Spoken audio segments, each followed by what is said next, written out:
Hi, this is Larry Hatch, and today's topic is cool stuff for closeted juniper nerds.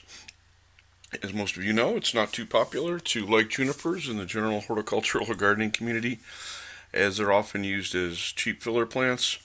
And I did a video that some of you may have seen called Junipers We Need, when no other plant would be better in the purpose. And I wanted to do a little follow-up on that. This is going to be a little more academic, maybe, but it's going to point out some really good plants.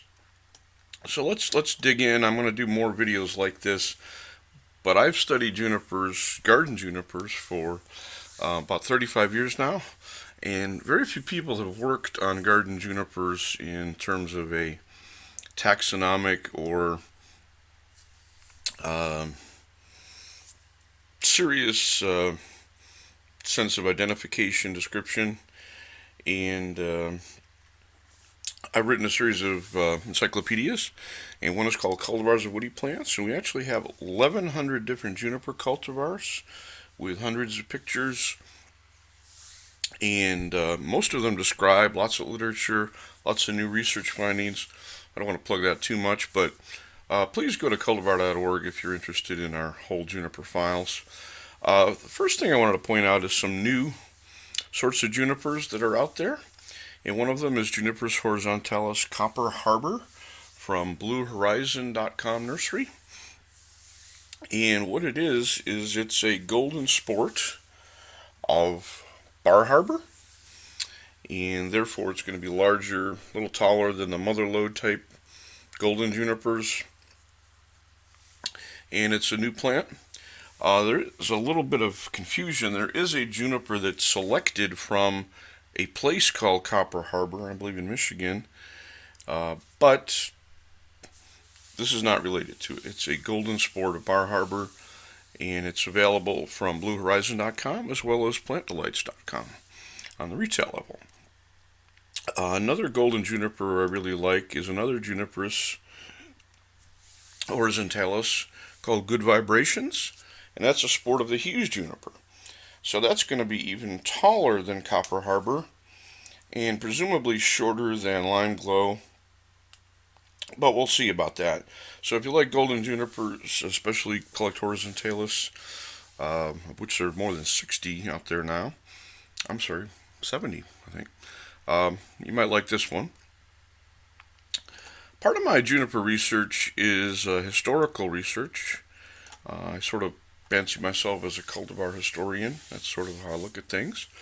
But I'm also a historian in terms of the use of species and what they mean in terms of the wild and what they mean in terms of our gardens. What a juniper species means in the wild is going to be broader and different than what it means in American gardens and what it means in British gardens or German gardens or Italian gardens. And why is that? Well, junipers have always been grafted, cloned, if you will, or soon rooted from cuttings. So once a nurseryman, especially a dominant nursery that's very large, gets a hold of a plant that they really like, usually a seedling from the original distribution of the wild, they kind of clone that thing. So American nurseries are cloning different species, British nurseries are cloning different species, so are German. So we get sort of kind of a divergence after a while when different seedlings get cloned and mass produced by the thousands, if not millions. So I was kind of curious what Juniperus procumbens is or was, especially since all the material we show belong to the Nana group, which are very short internode forms. I looked back. Here's a catalog from the 1932 d.hill nursery, and it shows what they were growing, and they were one of the first people to mass produce it, as you can see from this picture here. And it turns out that what I know in cultivation today, and again, you don't see a lot of these things, that plant in habit and general morphology matches up with what we know as the species Juniperus procumbens today. So we don't really have a gap there so far. The next juniper I want to point out is one I named and selected, called Silver Sheen, Juniperus horizontalis Silver Sheen. And I want to show a picture of it In the summer, it's not really silvery. You have to wait till the cold weather for it to get that silvery sheen. And it normally is no more than 5 inches tall. It actually originated at the Morton Arboretum, and it was listed as Douglasii, or the Waukegan juniper. It's not the true Waukegan juniper, which they also had there, but it was a, quote, imposter cultivar. And Dr. Paul Fonts and I published that in Hort Science years ago as a renamed plant. Normally, when you have an imposter cultivar, they're not as good as the original. In this case, yes, it is, and in some ways better. People admired this thing out at the Morton Arboretum, and some people try to distribute it as Morton. Problem was, a lot of junipers were called Morton, so it was too confused, and the Morton Arboretum did not sanction the use of their name for any of these horizontalis junipers. So, with their permission, we decided to name it Silver Sheen, and it eventually forms these huge mats, which are beautiful silver in the color in the winter, and they don't really discolor. This is a purple undertone, but give them some time, they're really interesting. So I just wanted to show this at its best. The original Morton plants are gone, unfortunately. And here's just a quick plug for my cultivars of woody plants. Won't belabor that. Another thing I've been doing is researching Juniperus chinensis, variety chinensis, the typical Chinese juniper in the United States, especially the southeastern United States. And in Raleigh, North Carolina, Charlotte, North Carolina, Fayetteville, North Carolina, some other places, we have these beautiful examples of Juniperus chinensis, variety chinensis.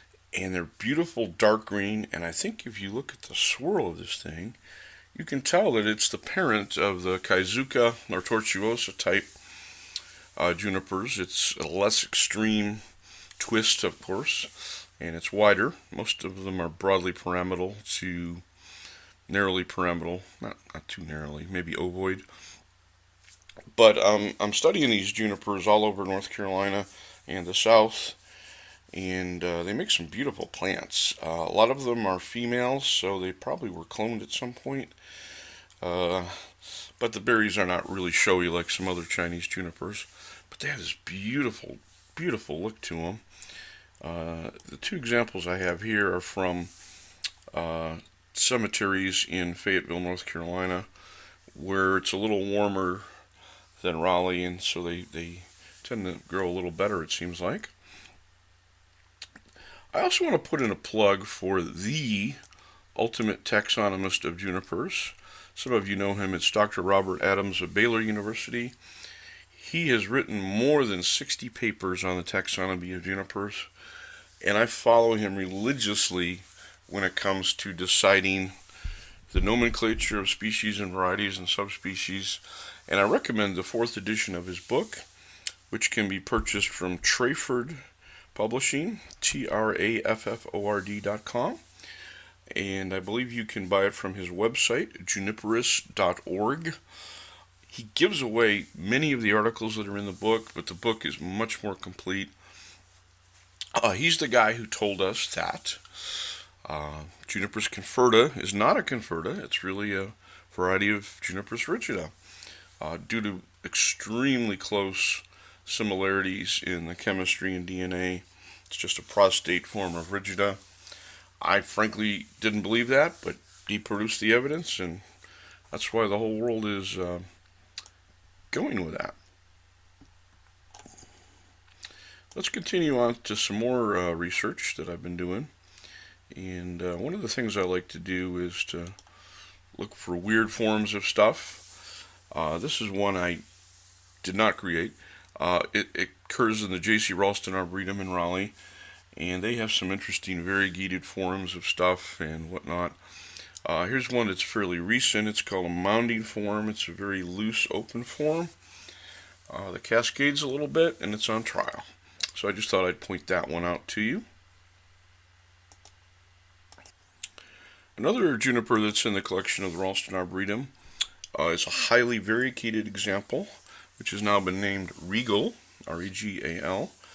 There have been many sports of red cedar over the years, but this is the most highly colored one. It's a beautiful, strong yellow color. It's not some weak, whitish thing, and it's not sparse. The chimera is very dense and has been so for many years in their trials. It's a good example. I'm not sure if it's on the trade. I don't know if anyone sells it yet, but just want to point that out. That's going to be a hit in the future.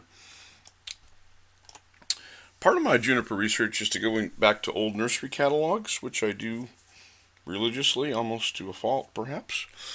I guess I'm a little bit of a nerdy, reclusive guy, so hey, what else to do but look at old nursery catalogs? And sometimes I find old things that didn't make it into the popular reference books. Somehow they escaped history. I found this one in an old Armstrong nursery catalog, Junipers virginiana purple pyramid, 8 to 15 feet tall, 20 below zero hardiness. Makes a tall, narrow column, 2 to 3 feet thick at the base, and gradually narrowing to a point at the top. Bluish green in spring and summer, but purplish plum in the fall and winter. Hardy and easily grown. I don't know anything about the foliage. There's no examples known of it. It probably, if it's that purple, it's probably a juvenile or semi-divergent leaf form, because usually those take on a plummy color. But that's a name that's like kind of escaped everybody. There's some other variegated junipers, and that seems to be a thing with me. Years ago, I think it was 1984, I found a bright sport of an Armstrong juniper, which is a hybrid of Juniperus media fitzeriana. Not a hybrid, but it's the hybrid juniper. And this is a very gold sport of Armstrong. And we rooted it, the Ralston Arboretum. It kind of languished for a while in the shitty lath house, and then it was brought out. It's a kind of a goofy looking thing. It really needs some help. But as a young plant, it's very beautiful. Unfortunately, I didn't take pictures of it when it had better form, but this is one of the examples. It's probably a collector's only plant. We've never registered or named it. It's been called Armstrong variegated or Ralston's variegated, not officially. I had called it Solar Flare at one time. I don't really like that name. But I believe some plants were given away by the Ralston Arboretum, so I want to do that. I also want to talk about what I call the cedar rug group. And as you may know, the Wilton or blue rug junipers do produce a lot of cones. And I've noticed they've been producing seedlings all over the place. Some of the seedlings are very upright, not upright, but more upright, arching, and green. And I was like, where in the world did those things come from? They're not other junipers. They're not red cedars. So then it dawned on me that if all these Wiltonii junipers are producing cones, what's pollinating them? They need something to pollinate them. Well, the only thing in these areas of the south that could pollinate them are red cedars. And we know from research in the wild and taxonomy that Juniperus horizontalis and Juniperus virginiana, as well as scopulorum, interbreed very freely where they're together. So my theory is that a lot of these weird looking things are seedlings that are crosses between the blue rugs and the cedars. That's why I call them cedar rugs. And they are much more upright. They tend not to be as blue as the blue rug. And some of them are stringy, some of them are green, some of them have the glaucousness of the blue rug, but more of the upright forms. I have a whole thing on that at cultivar.org. If you go to the O'Rourke woody plant registrations, there's a whole section on those. But I thought I'd show you a couple examples. This first one is kind of a stringy, tall blue thing. The second one is a much greener thing. Again, it looks like no horizontal horizontalis I know, so it's almost certainly a hybrid. Here's another one. Look at this upright thing that's very blue. Now there have been wild plants of horizontalis Thames virginiana brought into the wilds, and one of them is called Hermit by Dr. by Mr. Livingston, and I think it came from Maine. And this thing that I found in North Carolina looks very much like the plant I used to grow of hermit years ago in my studies at North Carolina State. And very few horizontales are going to be as upright as that. So I'm almost certain, especially because it looks like hermit, it is a cross. Moving on to some more catalog research. There was a nursery called the Japanese Nursery, and it was in Texas of all places. Turns out they grew a lot of unusual junipers, and Juniperus chinensis globosa is a weird thing. In collections, it's different things, and probably here's why. This nursery had different forms of globosa, and they numbered them 102, 103, 104, I believe. And look at this. So there's evidence here of why we have different forms called globosa. And I don't have any living plants that I know traceable to this Texas nursery, but they certainly were an influential firm at the time, bringing in plants from Japan to the Texas area. And we'll go with that.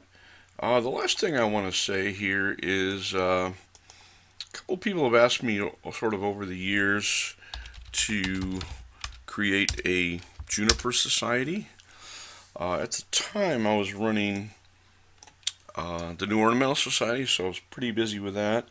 And the New Ornamental Society has been disbanded as a society and has been replaced by cultivar.org. But I thought maybe, hey, we could create our own Juniper Society here with no dues, and I guess I'll continue the series of videos if you like them. So please comment and please subscribe. Most of all, subscriptions are what gets us noticed. You get better ratings, better attention. None of this stuff is monetized yet. If it is, we can do even more stuff. I'm trying to fund the studio at this point. So anyway, if you want to have a Juniper Society or more Juniper videos or not, let me know in the comments section, and please comment on anything we've talked about, or any new junipers you like, or maybe Dr. Adams' book, and let's have some fun.